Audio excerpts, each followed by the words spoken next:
como funciona a vacina do Covid-19 produzida em Oxford? É uma pergunta interessante, né? A vacina de Oxford, para mim, é uma das melhores vacinas que está sendo produzida, é a minha opinião pessoal, tenho lido bastante. E ela supera muito a chinesa e a russa, né? Parabéns à Fiocruz, instituição carioca, nossa, do Rio de Janeiro. O Rio de Janeiro foi capital federal durante muito tempo, inclusive, até abrindo parênteses aqui, né? Tem um deputado do PSL, eu não tenho partido, inclusive até sou filiado a um partido que é até da oposição, mas nunca mais me envolvi com isso, nem quero me envolver. Fui filiado porque me pediram para eu me filiar, mas nunca me envolvi politicamente com nada, graças a Deus, nem quero. Eu vou até me desfiliar, vou ficar partidário. Mas tem um deputado da situação que ele tem um projeto de lei de trazer parte da administração pública do federal para o Brasil, para o Rio de Janeiro, porque foi uma coisa horrorosa terem criado aquela ilha da fantasia chamada Brasília, o Juscelino Kubitschek com aquela loucura megalomaníaca, né? Criado aquela ilha da fantasia Brasília, né? Que é uma cidade totalmente estruturada para não ter nenhum tipo de oposição, ou seja, é uma cidade estruturada para ditaduras, né? E caiu como uma luva quando houve então o contragolpe de 64 e os militares entraram no poder e se perpetuaram no poder, não abrindo o governo para as lideranças civis, como Carlos Lacerda, por exemplo, próprio Adhemar de Barros e vários outros, né? Principalmente Carlos Lacerda, que junto da aeronáutica evitou que o Brasil entrasse numa ditadura comunista, né? Mas quando os militares entraram e Castelo Branco misteriosamente morreu num acidente de avião, mas foi um acidente, né? Provavelmente, né? Eu acredito em Papai Noel e Coelhinho da Páscoa, a gente vai acreditar também que Castelo Branco morreu num acidente de avião e Juscelino Kubitschek também, indo para São Paulo, morreu num acidente de carro logo após ele ter proclamado a Frente Ampla, né? De Juscelino Kubitschek, de Carlos Lacerda e o Jânio Quadros, não, perdão, o João Goulart, a Frente Ampla. Aí morreu misteriosamente, mas tudo bem. Mas aí pegou aquela porcaria daquela cidade lá chamada Brasília, vocês desculpem o pessoal que é de Brasília, não é? A cidade é muito linda, eu gosto muito de Brasília, me sinto bem até em Brasília, mas não é um modelo para a capital federal, ou seja, não tem oposição nenhuma. Então tem um deputado do PSL, que eu não me recordo o nome, que ele tem um projeto de lei que eu bati palmas, né? Ou seja, trazer o Congresso Nacional para o Rio de Janeiro. Trazer parte da administração federal para o Rio de Janeiro. Porque, por incrível que pareça, o Rio de Janeiro é o lugar que mais tem funcionários públicos depois de Brasília. Não, perdão, o Rio de Janeiro tem mais funcionários públicos do que Brasília. Coloquei o português errado aqui, a comparação. Ele tem mais funcionários públicos do que Brasília, ou seja, tem mais funcionários públicos federais no Rio de Janeiro do que na capital, Brasília. Então, por que não trazer a administração pública federal, parte dela, como acontece na Alemanha, que é compartilhada entre Bonn e Berlim, a própria Austrália também, entre Canberra e uma outra cidade, e outras também, outros países de relevância, né? Você tem administrações, acho que os países nórdicos, escandinavos também têm administrações compartilhadas. Por que não trazer parte da administração para o Rio de Janeiro?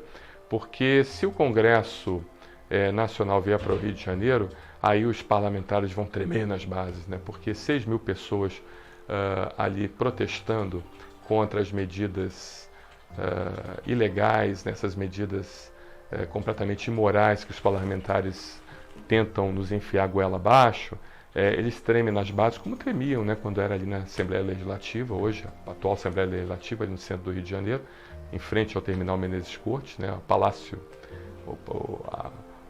a unidade que existe lá da Câmara dos Deputados do Estado do Rio, então o Palácio Tiradentes.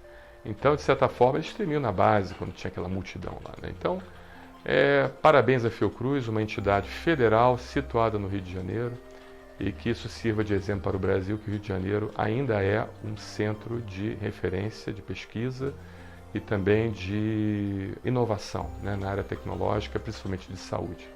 Mas em relação à vacina de Covid-19, em parceria com a Fiocruz e a Universidade de Oxford, ela usa justamente uma hibridização, ou seja, você consegue, através da engenharia genética, você consegue colocar estruturas dentro de outros vírus extremamente inócuos, né, como o adenovírus associado, por exemplo, e existe uma hibridização entre o Covid-19 e o adenovírus e acaba havendo, então, a expressão na estrutura desse vírus de estruturas do Covid-19 como as espículas ou spikes em inglês e espículas.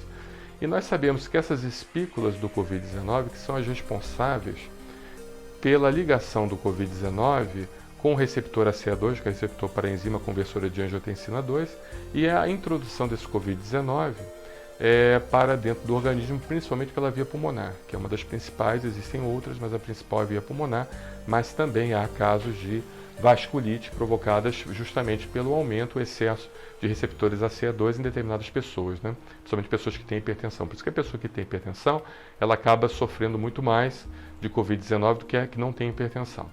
Então, eu acho muito interessante essa técnica, por quê? Porque é justamente o gancho, é a chave do Covid-19.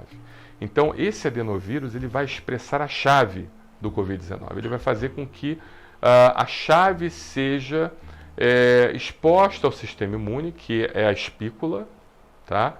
E o sistema imune produza anticorpos específicos para a chave do Covid-19.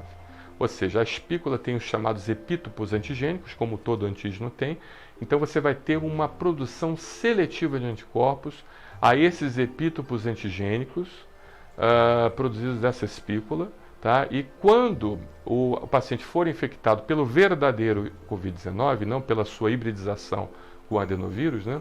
Pelo verdadeiro Covid-19, o anticorpo ele vai direto nessa chave, então ele bloqueia e não deixa nada do Covid-19 entrar dentro da corrente sanguínea. Pelo menos teoricamente é muito bonito e eu acredito, eu espero, eu peço a Deus que isso aconteça, né? Que realmente essa vacina ela venha produzir especificamente esses anticorpos para esses epítopos antigênicos da espícula do Covid-19, evitando então que ele se encaixe nos receptores ACE2 e neutralizando ele. Então realmente é algo fenomenal, parabéns aos cientistas de Oxford, parabéns à instituição Fiocruz, uma instituição carioca do antigo Distrito Federal, que se Deus quiser vai voltar a ser Distrito Federal, Rio de Janeiro, junto com Brasília, vai continuar aquela Ilha da Fantasia Brasília, que é linda, muito bonita, maravilhosa. Eu gosto de Brasília, acho muito bonita a arquitetura, parabéns aos Oscar Niemeyer e Lúcio Costa, mas não serve em nenhum lugar como capital federal, assim como Pyongyang também é muito bonito, né? Você olha lá na Coreia do Norte, Pyongyang, a gente sabe que Pyongyang é a casa dos maiores ditadores sanguinários que o mundo já conheceu. Deixa para lá. Um abraço, obrigado pela sua pergunta.